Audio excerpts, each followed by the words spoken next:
Bonjour et bienvenue dans le Fil d'actu, l'émission qui donne du sens à l'information. Les publicitaires vous l'ont dit et redit, ce vendredi 29 novembre n'est pas un jour comme un autre. Il s'agit du Black Friday, une journée d'opérations commerciales à grande échelle, synonyme de jackpot pour les plateformes de e-commerce, à commencer par la plus célèbre d'entre elles, Amazon. Mais si la firme a su s'imposer en quelques années comme numéro 1 du commerce en ligne, elle génère aussi son lot de controverses. Alors, Amazon, entreprise modèle ou menace pour le bien commun, on vous dit tout dans cette vidéo. People say a man is made out of mud. A poor man's made out of muscle and blood. Muscle and blood and skin and bones. A mind that's weak and a back that's strong. Amazon détruit plus d'emplois qu'elle n'en crée. Amazon doit la productivité de ses employés à un management brutal. Amazon remplacera à terme ses employés par des machines, parachevant ainsi son cycle de destruction d'emplois. On s'attendrait à trouver ce genre d'affirmation dans un tract syndical. Pourtant, elles sont tirées d'une note d'analyse rédigée cette semaine par Mounir Majoubi, encore récemment secrétaire d'État au numérique d'Emmanuel Macron. Moi, j'ai voulu qu'on mette des chiffres, des faits, des réalités pour qu'on comprenne. Si cette note de Mounir Majoubi surprend, c'est qu'elle contredit les discours tenus jusqu'alors au sommet de l'État. Ainsi, en octobre 2017, Emmanuel Macron allait en personne inaugurer le nouvel entrepôt d'Amazon, se félicitant des emplois créés. Cette année-là, la firme avait d'ailleurs bénéficié de 5,6 millions d'euros de CICE au titre des emplois créés. Et en mars 2018, c'est le ministre de l'économie Bruno Le Maire qui soulignait qu'Amazon était la bienvenue en France pour les milliers d'emplois qu'elle représentait. Les Google, Facebook, Amazon, qui sont de très belles entreprises, qui ont remarquablement réussi, qui créent d'ailleurs des emplois en France et qui sont les bienvenus en France, ont besoin des consommateurs européens qui représentent une véritable richesse avec leurs données, avec leur savoir-faire.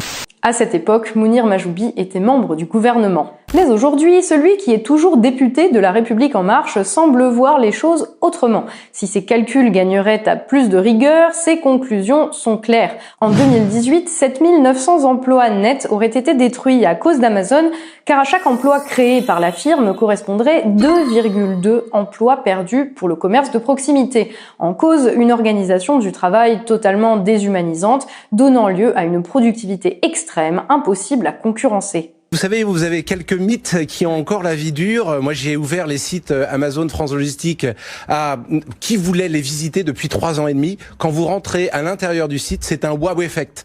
Vous changez complètement votre vision sur Amazon. Quand je suis arrivé, j'étais agréablement surpris de voir comment ça se passait.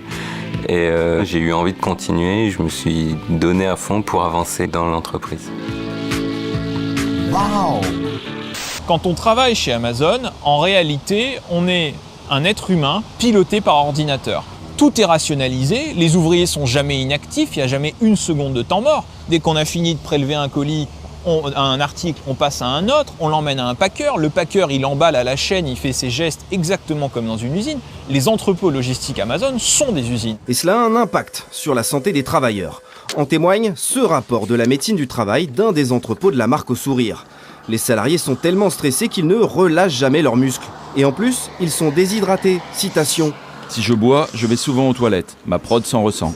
Nos employés, nos associates nous le rendent bien puisque entre 80 et 84% de nos associates estiment être très heureux dans leur emploi chez Amazon. Et d'ailleurs, 7 Amazoniens sur 10 disent à leurs proches de venir travailler chez Amazon. Ils ont du mal à trouver des intérimaires. Moi, je vois sur Chalon, au début, ils trouvaient des gens sur Chalon.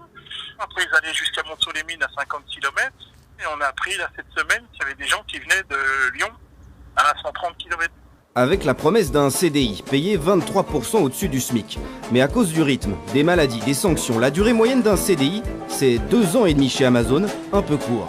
Les élus de Beauve et d'Amiens en avaient-ils conscience lorsqu'ils ont dit oui à Amazon? Eh bien non. Est-ce que vous savez combien de temps ça dure un CDI chez Amazon? Un CDI? À ma connaissance, ça dure longtemps. 2 ans et demi chez Amazon. En moyenne. Wow! You load 16 tons, what do you get? Another day older and deeper in debt. St. Peter, don't you call me 'cause I can't go. I owe my soul to the company store.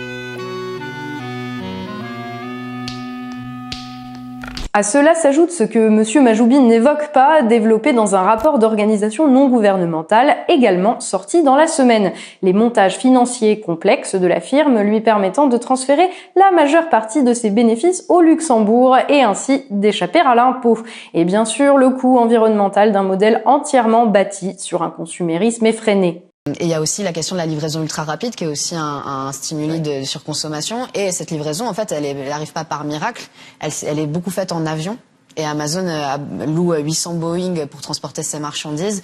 Et les 3 nouveaux méga entrepôts qui vont être installés en France sont tous à proximité d'un aéroport et c'est pas un hasard non plus.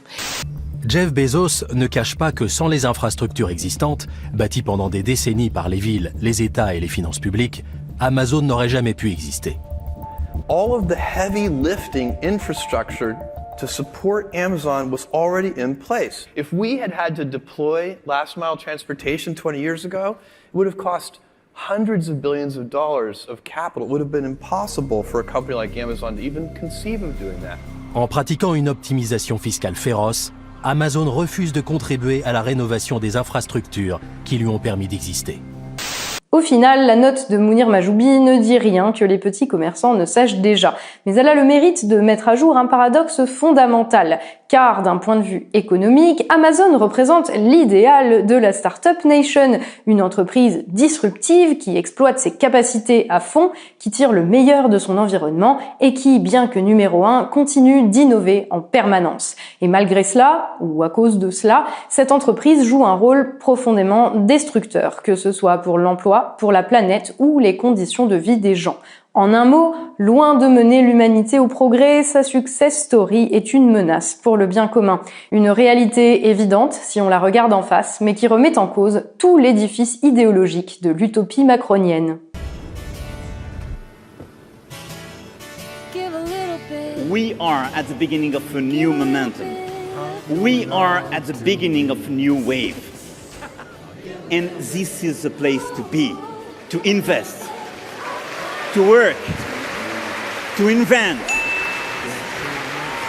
Mais ce paradoxe, M. Majoubi choisit de l'évacuer en renvoyant aux consommateurs le soin de le résoudre. À eux, par leur choix, de rétablir l'équilibre en faveur des PME. Une approche malheureusement assez illusoire car Amazon a su fausser le jeu et se rendre indispensable jusqu'auprès de ses concurrents hébergés sur son marketplace selon ses conditions. Il est plus simple de considérer Amazon non pas comme un magasin, mais comme une infrastructure. On dit même que depuis le départ, Jeff Bezos aurait pensé Amazon comme une société de services. Si vous êtes un fabricant ou un vendeur indépendant, vous devez passer par Amazon pour accéder au marché du XXIe siècle.